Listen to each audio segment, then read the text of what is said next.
Back in 2014, I took a short-term contract job at a now-closed psychiatric hospital in upstate New York, not far from the Adirondacks.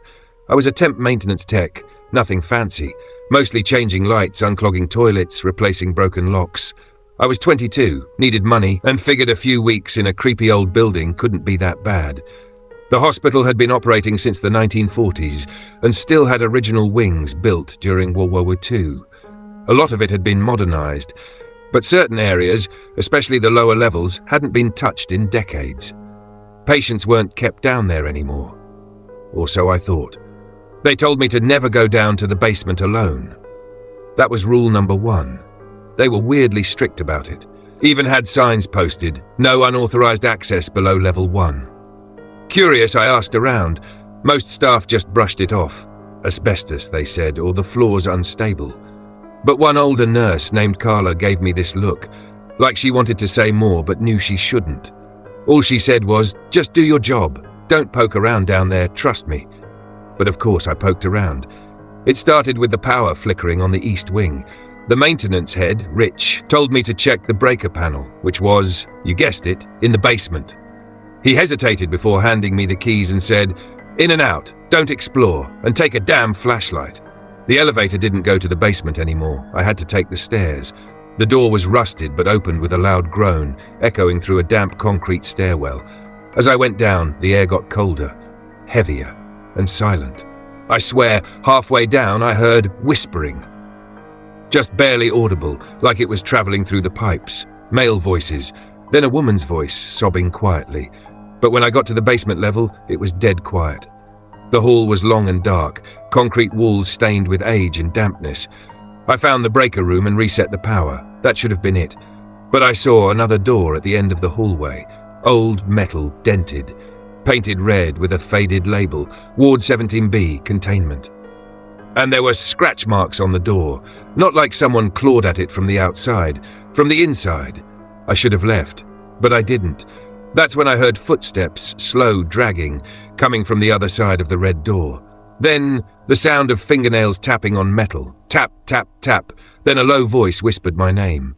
Michael. I froze. I never told anyone my name. And then the lock began to turn. I stood there, frozen, watching that old rusted handle jiggle like someone was turning it from the inside.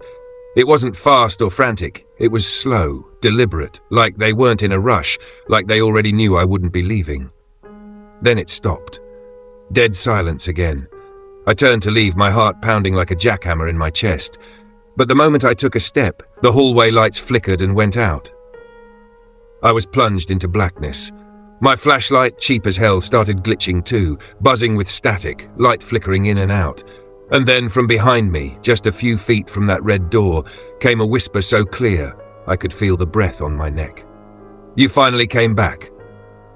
I bolted. I didn't look back. I sprinted down the hallway, tripped over a broken tile, slammed into the stairwell door, and scrambled up the stairs 2 steps at a time.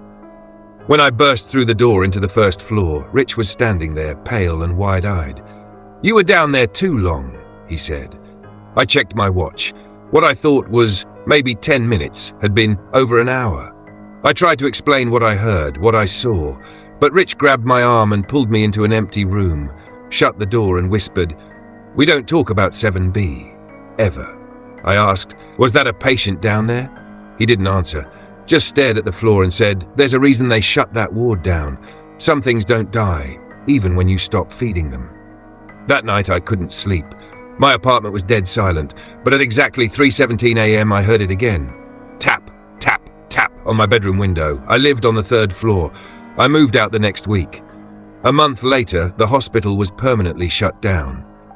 Structural concerns, they said. But I heard a different story from Carla, the nurse, when I called her later. She said a patient had gone missing, a real one, disappeared without a trace during a transfer. His name was Michael. Same as mine, but here's the twist. That Michael had been locked in Ward 7B in 1974. They never found his body, just claw marks and fingernail fragments in the steel door. After I moved out of that apartment, I tried to forget the whole thing. Told myself it was just stress, imagination, maybe even carbon monoxide from the basement. But deep down, I knew better. I started researching the hospital. Back in the 70s, Ward 17B was used for non-compliant and violent patients. Basically a legal way of disappearing people no one wanted to deal with. It wasn't part of the official records. But on a shady old web forum for urban explorers, someone had posted blueprints showing a hidden corridor branching off from 17B, labelled Experiment Room A. Another user, Nightcrawler97, claimed they'd snuck in 5 years ago. Said the place felt wrong, like it was alive. He posted one blurry picture, a cracked mirror with words etched into it, "Don't look behind you." The post was from 3 years ago. His account hasn't posted since. I did something dumb. I printed the photo of that mirror, hung it on my wall out of, I don't know, guilt? Fascination? A few days later I woke up around 3 a.m. again, and that's when I noticed the photo had changed. It now had a faint reflection in the cracked glass. It looked like me, but older, eyes sunken, mouth open like I was screaming, and behind me, a shadowed figure. I tore the photo down and went to burn it, but no matter how hard I tried, the paper wouldn't burn. Water, fire, shredding, nothing worked. I left it in a locked drawer. That same night, I got a text from an unknown number. "You left me in the dark." No number. Just those 6 words.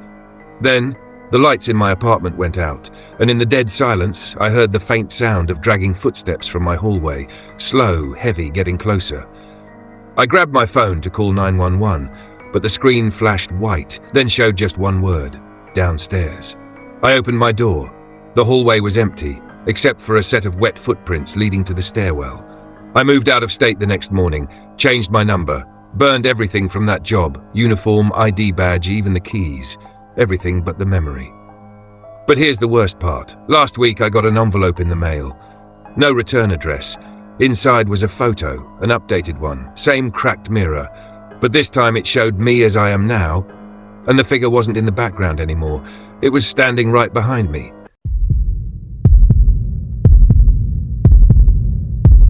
I used to work at an old movie theater in rural Pennsylvania.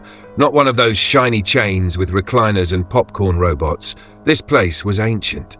It had one screen, peeling red velvet seats, and a projection booth that looked like it hadn't been cleaned since the 60s. The kind of theater where the film reels were still metal and the walls had that permanent smell of mold and nostalgia. The owner, Pete, was a grumpy old guy who smoked way too much and mumbled like he knew secrets nobody else wanted to hear. He ran the place on his own for decades until his health started failing, and I guess I reminded him of his grandson or something.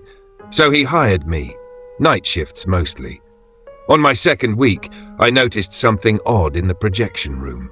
There was a locked cabinet in the back. Unlike everything else in that place, it wasn't dusty. It was polished, almost new-looking, and there were scratch marks around the keyhole like someone had tried to force it open. I asked Pete about it once. He stared at me for a solid 10 seconds and said, "You're not dumb, right? Then leave it locked." That's all he said. Weeks went by. The place was slow. Sometimes only 2 or 3 people showed up for a movie. But I started hearing weird things from the projection room when I was cleaning late. The sound of film running, even though the reels were turned off. Once, the cabinet was slightly open, even though I swear I never touched it. One night, Pete didn't show up, said he was too sick, so I was running things solo. Around 11 p.m. when I was locking up, I heard something from the projection room. It wasn't footsteps or whispers. It was laughter. Slow. Unnatural. Like someone who didn't understand what laughing was supposed to sound like. It came from behind the locked cabinet. I should have left. Should have walked out, tossed the keys, and never looked back. But curiosity's a hell of a thing. I found the spare master key. Opened the cabinet. Inside was one film reel, wrapped in oily blackened cloth. No title, no markings, just a sticky note on the inside of the cabinet door that read, "Reel 13. Do not project, not even once." So what did I do? I spooled it up. Just for a second, I told myself, just to see what the hell it was. The moment I switched the projector on, I felt it. The temperature dropped, like someone had opened a freezer behind me. The reel spun with a weird grinding sound, not mechanical but almost organic, like it was alive and didn't want to wake up. I expected static or some old silent film, but the screen stayed black for several seconds. Then it started. At first it was just shaky footage of a forest, completely still. No wind, no birds, no sound at all, just the subtle hiss of the film running.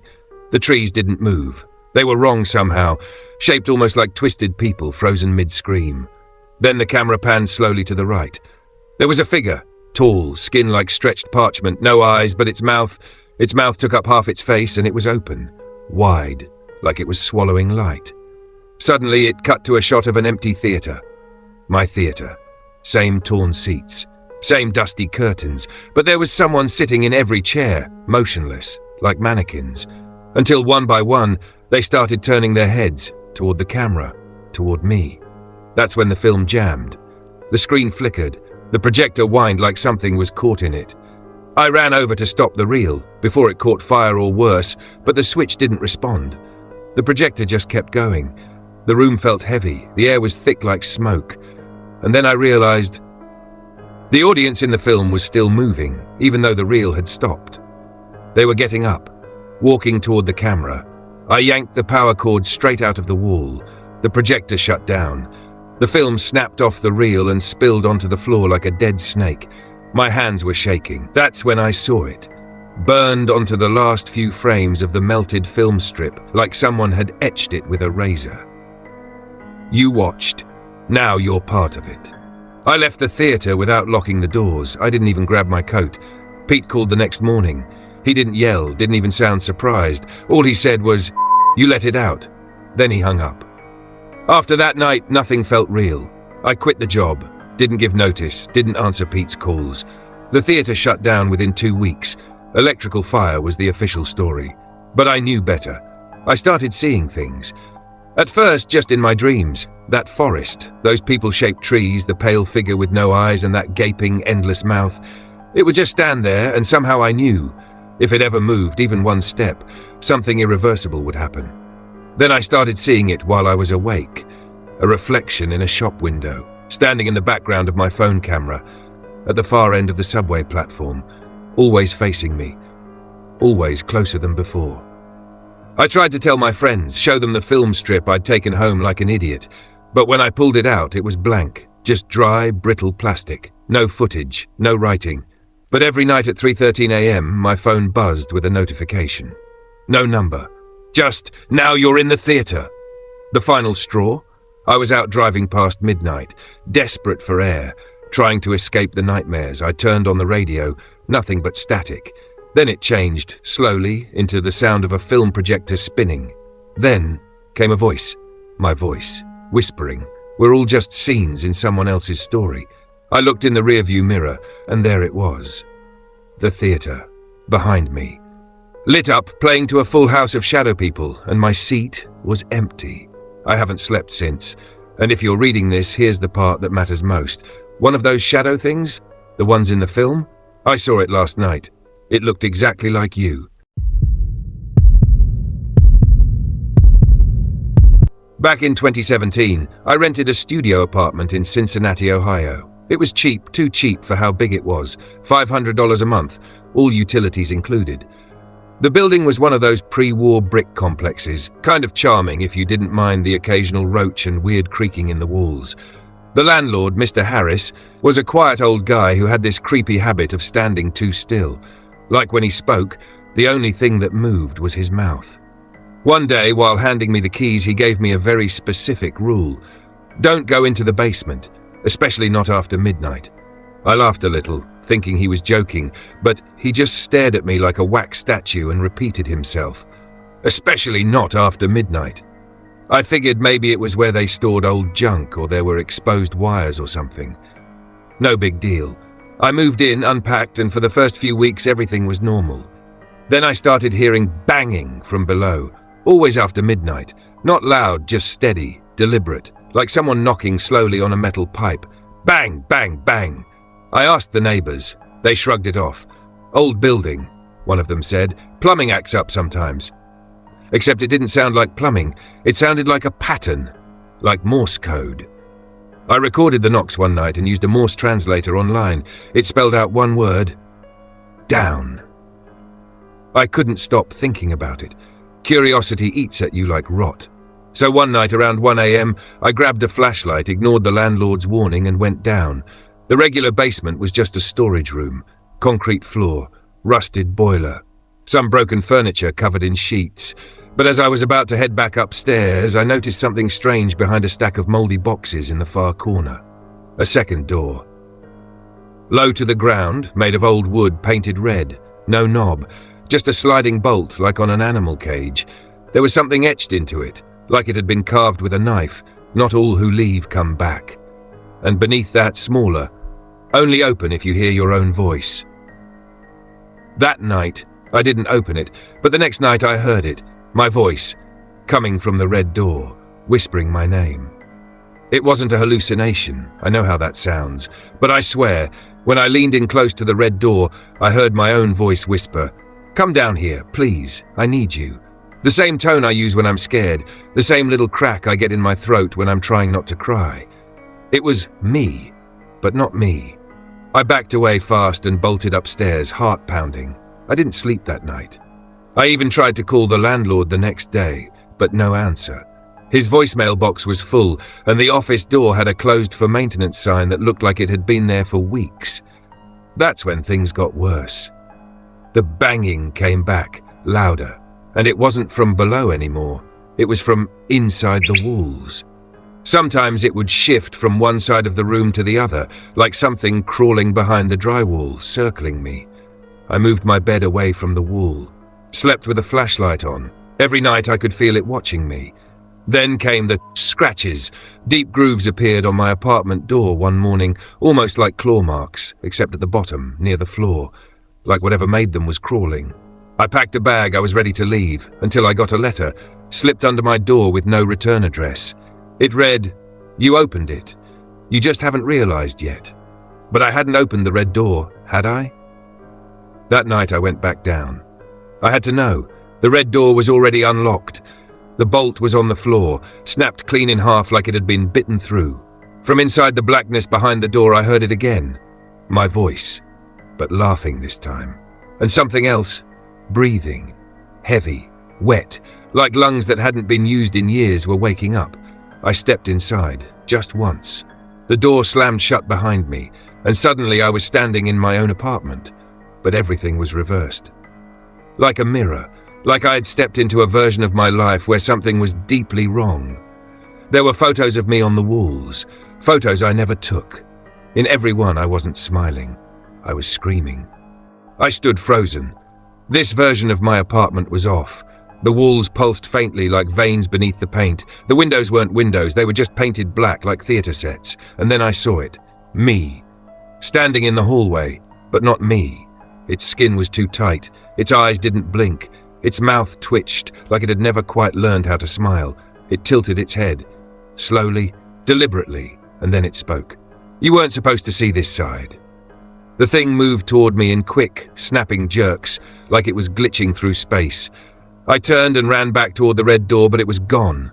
Just smooth concrete wall where it had been. No knob, no bolt, no exit. I screamed. It laughed. The walls around me began to shift, like they were breathing, and I realized the apartment wasn't a place anymore. It was alive, and I was inside it. I passed through doorways that led to more reversed rooms, twisted versions of places I remembered. My childhood bedroom, my old high school hallway, the hospital room where my mother died, and in each one the thing that wore my face stood waiting, just watching, getting closer. I don't remember blacking out. I only remember waking up in my bed in the real apartment. Daylight pouring through the window. It felt like a dream. I wanted it to be a dream. But when I looked in the mirror that morning, I didn't see my reflection. I saw its smiling. I didn't tell anyone. I couldn't. Because something followed me out of that place, and it was still pretending to be me. At first, it was little things. My toothbrush was wet, but I hadn't used it. My phone was unlocked, even though I never touched it. I started getting text messages from people I hadn't spoken to in years, saying, "Great talking to you," or "You seemed different today." But I hadn't talked to them. He had. One night I set up a webcam, left it running while I slept. Next morning I watched the footage. At 3:13 a.m. I sat up in bed, but not like someone waking up, like something remembering how to move. I turned toward the camera, smiled too wide, and whispered, "Almost done learning." Then I laid back down. I don't sleep anymore. And the worst part, I think people have started to notice. They look at me differently. They flinch when I speak. I even caught my reflection lagging, like a second behind me. Just for a moment. I tried to leave the apartment. I packed a bag, got in my car, drove 5 hours out of town. But when I checked into a motel and opened the door to my room, it was my apartment. Same layout, same furniture, same walls. Except now the red door is in every room I enter, and I know what it wants. It doesn't want me anymore, it wants you. Because you've been listening, and now that you know about the basement below the basement, you'll hear it tonight. The knock, the voice. And the red door? It's already somewhere in your house, all it needs is for you to open it.